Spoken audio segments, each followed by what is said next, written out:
बस एक बार में आपका अनार का पौधा फूलों से भर जाएगा, फलों से भर जाएगा। ना सिर्फ फल आएंगे बल्कि उनका साइज भी पहले से कहीं ज़्यादा बड़ा होगा। और ये सब मुमकिन होगा इस खाद से। बस थोड़ी सी खाद लेनी है। फरवरी का महीना चल रहा है, अभी आपको अप्लाई करना है और इसके बाद देखिए ना सिर्फ अनार आएंगे बल्कि उसका कलर भी ए ग्रेड निकल के आएगा। तो दोस्तों, जैसा कि आप सभी जानते हैं, सर्दियों के बाद डोरमेंसी ख़त्म होती है और जितने फलदार पौधे हैं, खासकर अनार, उसमें जो है ग्रोथ आती है और ग्रोथ के साथ ही फूल आता है। अभी आपको तुरंत दो काम करने हैं। ये काम जैसे ही कर देंगे, आपका जो अनार फल नहीं दे रहा था, फूल नहीं दे रहा था, वो भी फलों से भर जाएगा।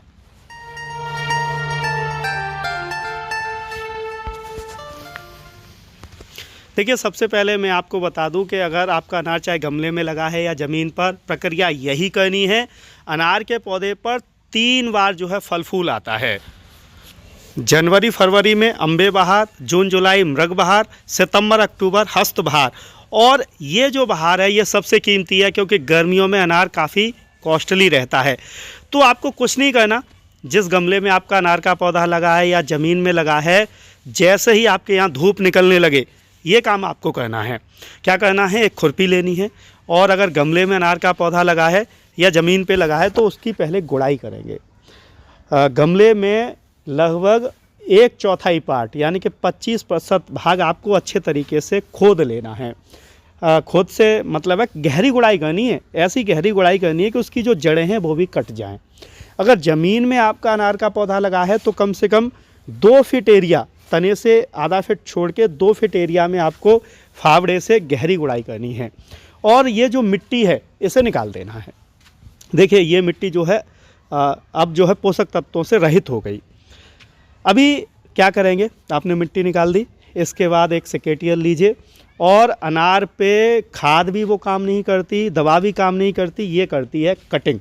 अगर आप थोड़े से भी जानकार रहे होंगे तो अनार पे प्रूनिंग बहुत ज़रूरी है। जितनी भी पतली पतली ब्रांचेस हैं सबको काट फेंकिए।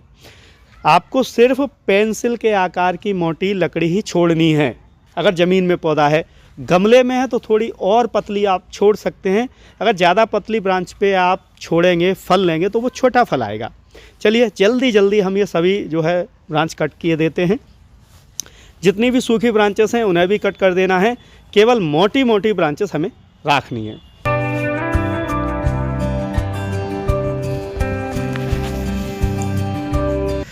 अब भाई क्या करना है, गमले में अगर अनार लगा रखा है तो आपको जल्दी से फ्रेश मिट्टी लेनी है, नई मिट्टी, न्यू मिट्टी। खेत में से ले लीजिए या नर्सरी पे जाकर आपको लेकर आनी है। इसके बाद जिस गमले की हमने मिट्टी निकाली थी, ये देखिए हमने निकाल दी है, रूट बाउली काट दिया है।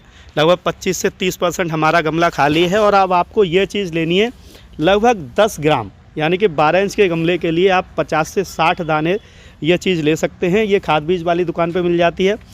आधा किलो आपको वर्मी कंपोस्ट या गोबर खाद लेना है।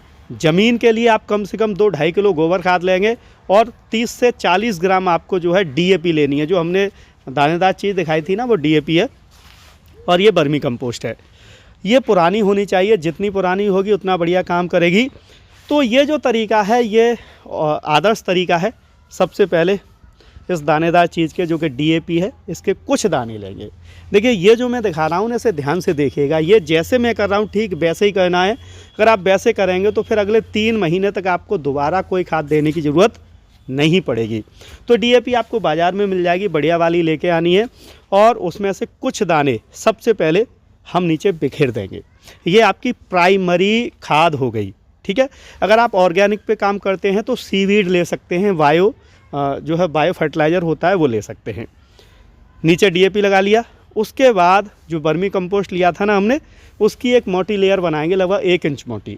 और यही तरीका ज़मीन में लगे अनार के पौधे पे करेंगे। नीचे DAP या NPK 19-19-19 ले सकते हैं आप।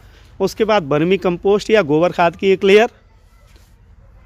दूसरी लेयर बनाने से पहले फिर DAP डालेंगे। इस बार DAP की मात्रा उतनी ही रखेंगे, ज़्यादा नहीं रखेंगे, 15-20 दाने। और इसके बाद जो हमने फ्रेश मिट्टी ली थी ना, वो हमको लेनी है, क्योंकि फ्रेश मिट्टी ही जो खाद दे रहे हैं ना उसे झेल पाएगी एक तरीके से।